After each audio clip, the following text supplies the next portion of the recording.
Well, we're here with Bill Foley, and Bill, you're well known in the, and he's running for chief executive, and you're well known in the community, but give us some background anyway. Well, a lot of people know me, well, probably from the sporting events, because for 25 years or so I was a sports writer for the Montana Standard, then Butte-Sports.com, and I got to know people pretty well there. And I think people probably their first introduction to me was probably with Matt Vincent when we wrote Rat Chat column that we literally wrote at a bar, different bars all the time, mostly Maloney's. That was our favorite bar, but so people probably got to know me through that. But yeah, they probably know me as a guy who has a passion about Butte, and I like to get in fights with people who run Butte down sometimes on the internet or on emails and stuff. Right. So yeah, I've been involved in a few of those, but no, I love Butte. I never thought I'd stick around Butte. I went to journalism school. I was going to cover the Chicago Bears for the Tribune or the Red Sox for the Globe, but came back to Butte after I went out to Boston for the summer of '98 to see if I could get a job out there, and they didn't want to hire anybody who wasn't from UMass, Emerson, or Boston College, and didn't even get in the door of the Globe. So I delivered beds in Salem, Mass, and then that came after a 6-month stint working at the Moscow Pullman Daily News, and then Bruce Saylor gave me a job at the Standard, and I worked with Bruce for the next 25 years. So, and here's my interesting question. Incumbent Gallagher's been in the news recently, and specifically in KXLF, and he's asking the EPA, and the story was about him asking the EPA to answer questions posed by Butte citizens. And he's also taken issue with the state government, partially Governor Gianforte, over who's to blame for rising property taxes. And it sounds like, and both of these news events happened after you announced. Throw my hat in the ring. Right. So I was wondering if you think he might be trying to co-opt your position, or people have accused him of that. I'm just glad that he's doing it, because they need to be called out. The EPA, they have to answer those questions. They promised us that to answer questions in a quick manner, and then it was a meeting. It was a well-run meeting, and there's a lot of people, upset they only got 3 minutes. Evan Barrett, they could have given them 3 hours, and they still would have ran into the red light. Right. But no, we need someone to hold their feet to the fire to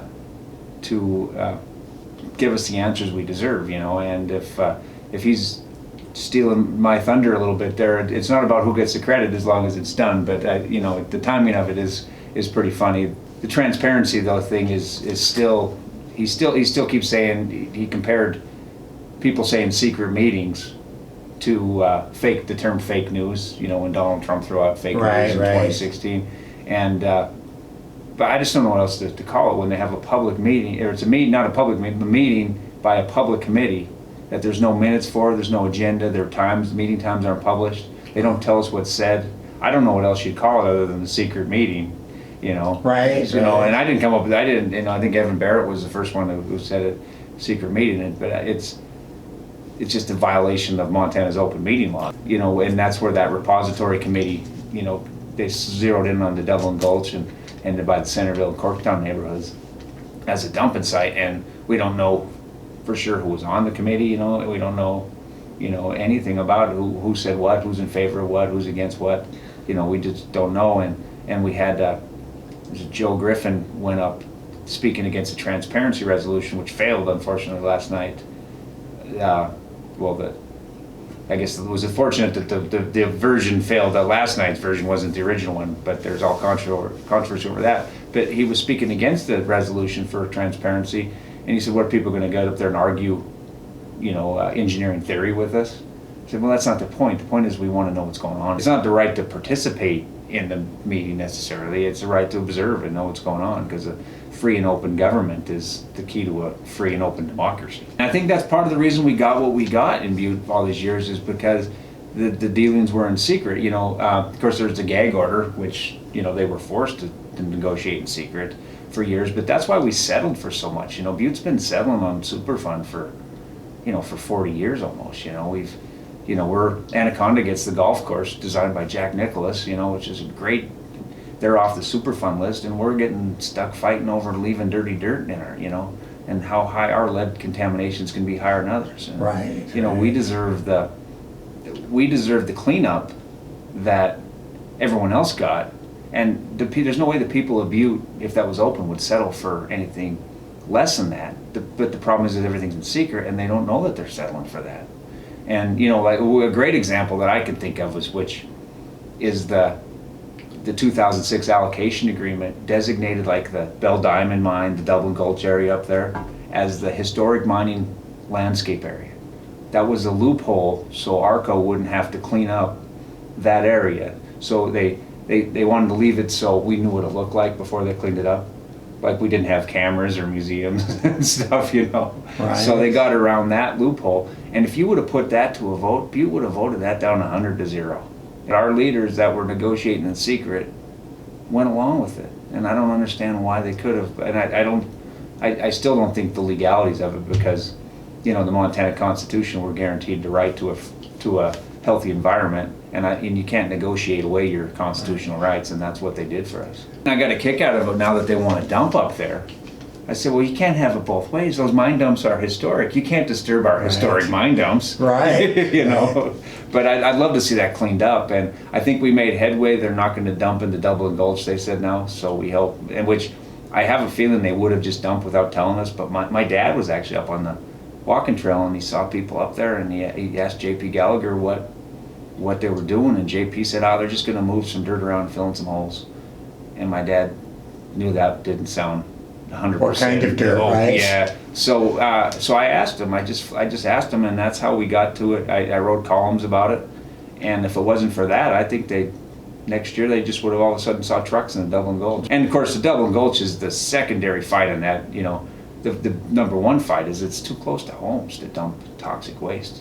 If I could hit a golf club to it for where they wanted to dump from my dad's house, it's too close. If I could hit a golf ball with my driver to it, Of course, maybe now I might have hit a driver and then a 7-iron because I haven't been playing golf. But you've got great name recognition in Butte, but you also sort of have that. The advantage of being an outsider. That's often an advantage anyway. Yeah. In political campaigns. Do you think that'll be a factor? I think so. My buddy John McKee talked to me, and he was quizzing me, seeing what my plans were for running, and I was talking to him a bit, and he gave me the great compliment. He says, "Well, you're not just a protest candidate, because protest candidates can draw a lot of attention a lot of times. Usually they kind of fall by the wayside after a while, But I think not being part of that game probably is a big advantage, for people. I think that'll help a lot, and I think I'm not. I would never use the line that I'm not a politician, because Matt Vincent used that on me when I did a radio interview with him. I said, I hate to break it to you, pal, but once you filed for office, you became a politician. Right. But, I'm not. My cousin Kathy Foley told Commissioner Tommy Walker that I'm too honest and nice for that job. So, but Right. and that's my plan, is to be that way. I don't plan to say we're going to be a transparent government and then run and get in there, because how many candidates ran in transparency over the years? Right. No, but we're gonna my plan is to make it all happen. If I'm in the chief executive office, we're not going to see the commission try to pass a resolution demanding transparency, because I'm going to be right alongside them demanding transparency, and I'm not going to leave anyone out of the loop. We're going to try to do what we can. And dissenting opinions are a good thing. Now is they don't like it when you question what they're doing. But I think if everyone agrees with me, I'm kind of nervous that Right. no one's brought up the counterpoint. Right, Because you got to ask the counterpoint. Right. To get it, and so I think that'll help a lot, but it'll only go so far. Just being an outsider and having name recognition only works so well. But you have both things, though. Yeah. A lot of times an outsider doesn't have the name recognition. Yeah, that's a good point. Yeah, so, but I think it was one of the guys running against Donald Trump said you can only be an outsider for one time. This is my one shot as an outsider, but and I guess I definitely am an outsider. Although I followed the city council commissioners for years, And in fact, we used to always get told by our editors, not Bruce, but our editors and publishers, to stick to sports, because we used to always give them hell for stuff. We used to tease the heck out of Evan Barrett, and Evan, one of the smartest guys I know. He's really a good guy, but we used to tease him, because he didn't comb his hair and Right, stuff like that. I figure I'll have to get a real haircut and invest in a new wardrobe when I get in that office. Right. So do you have any campaign events planned, or? Not yet. I'm still kind of in the stage of putting together a campaign committee. I don't have a campaign manager or anything now. I figure I could probably handle most of that. Just get some friends as a committee. But no, we'll probably before the year's out have some fundraisers, pop up and that. But just for now, I just want to get out and maybe get out in the community a little more than I have been. Because do you have anything else you want to talk to? Yeah, well, people about? Well, I got into the race. That's what, I went to that meeting, I think it was August 30th with the EPA, and I saw literally people in tears asking the EPA to do the right thing, because, they're just scared that was their last resort. It's like they were going above, because they knew ARCO and Butte were agreeing to leave the dirty dirt stuff in there, and that's when I brought up dumping in Dublin Gulch. I didn't want them to do that, or by anybody's houses, But I saw these people up there just in tears, worried, sick about their environment and what's going on with all these questions and frustrations haven't been answered. And just the chief executive just sat quietly in the back of the room. And that's why I got up and talked, and a lot of people, Mick Ringsack, Evan Barrett, Don Patrice, all got up and talked, but I thought these people need someone to speak up for them and fight for them, and I thought, well, maybe I could do that, because I'm not afraid to speak up, and ask questions, and I've been kind of a pain in the butt to ARCO in the past with their dumping sites. I helped lead the charge of Timber Butte neighborhood 3.5 years ago, because they were going to dump the same dirt out there, and they didn't want it in their neighborhood. And that's why I told them, it can't be not in my neighborhood crowd. It's got to be not in any neighborhood crowd. And that's what I would fight for anybody, no matter what their houses were, rich, poor, or whatever. You don't deserve toxic waste next to your house. So I thought that got me into the race a little bit, and I just started thinking some of the good things that I could try to do. If we were to run a transparent government, where everyone knew what was going on. We weren't surprised blindsided by things, like right. that. So I kind of got into it because of that. And there's a lot more issues than just mine waste. Though it's a big one. It's a big one with economic development. You see the polluted.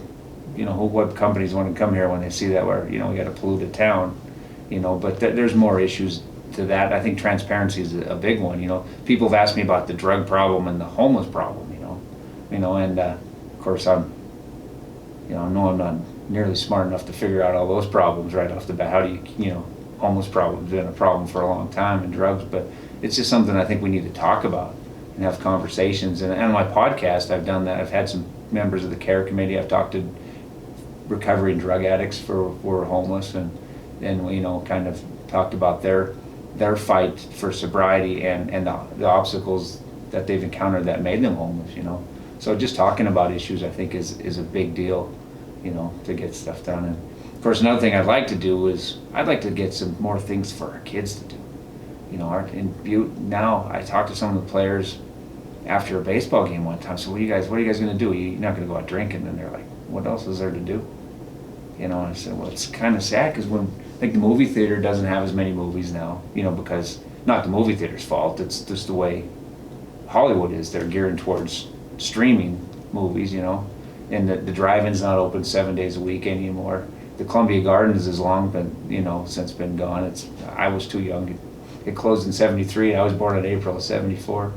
But I'd like to see, revisit that. You saw a couple years ago. Remember, there was a couple of the Nortons, or not the Norton, the Simons.